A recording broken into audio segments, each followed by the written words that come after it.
Hello, I'm Brad Jensen. I'm with the Parks and Recreation Department. I'm the project manager overseeing parks and trail development in the city.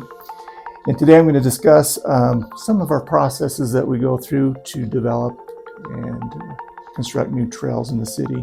First of all, there is a process of getting input from the public, and that's done through our master planning. Any trail that we plan out, we take to the city council for their final approval. As we start looking at a new trail, we determine what type of trail it's going to be. We take a look at what type of users, whether it's going to be a bike trail, a hiking trail, or equestrian trail. That will help determine what kind of features we're going to be putting in that trail. For example, for hiking trails, we may put steps in. For a bike trail, we want to do some bank turns and have the trail be more flowy. We then take a look at our mapping. I usually go in and take a look at our GIS mapping and take a look at the topo. That will help determine what areas have steep areas that we need to avoid or cliffs. We also take a look at the aerials to see what features that are out there, the vegetation, if there are any boulders that we'd like to avoid or have the trail go to. I then come up with a map alignment, a conceptual alignment of the trail in GIS.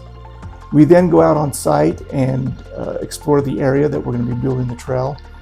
This way we can ground-proof the features that we saw on the map and then come up with a final alignment.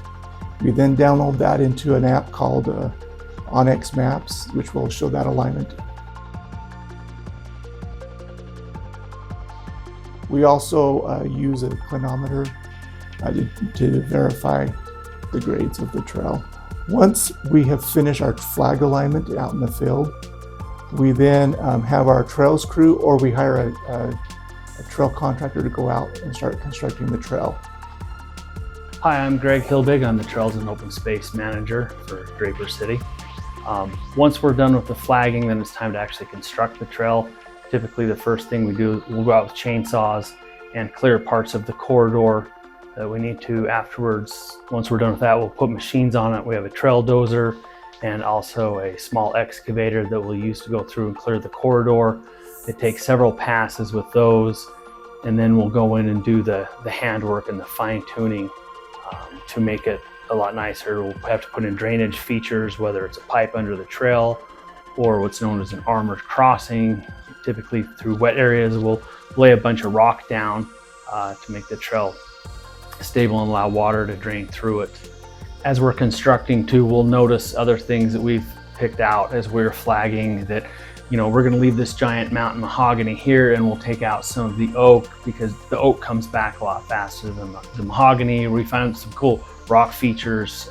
We'll go around those, or we'll actually try to incorporate the rocks into the trail, whether you have to kind of zigzag through them or go up and over. And after we go through with the machines, a lot of the hand finishing involves chopping out roots out of the tread of the slope or out of the back slope, making sure that we're trimming the trees on both sides that may be overhanging the trail as well, to really clean it up and give it a nice and finished look. There's a lot of thought that goes into it before we put machines on the ground, and then once we're finished, we get the finished project. But what people don't see is what happens behind the scenes: the mapping, the flagging, the laying out, the bushwhacking to find out where the trail's going to go, so that the finished product is what hopefully everybody will love. Our trails have become some of the most popular in the area. We've got a little bit of something for everybody, between a blue and a black downhill mountain bike trail to easy hiking only trails, hiking and equestrian only trails. We've got a little bit for everybody, so enjoy them.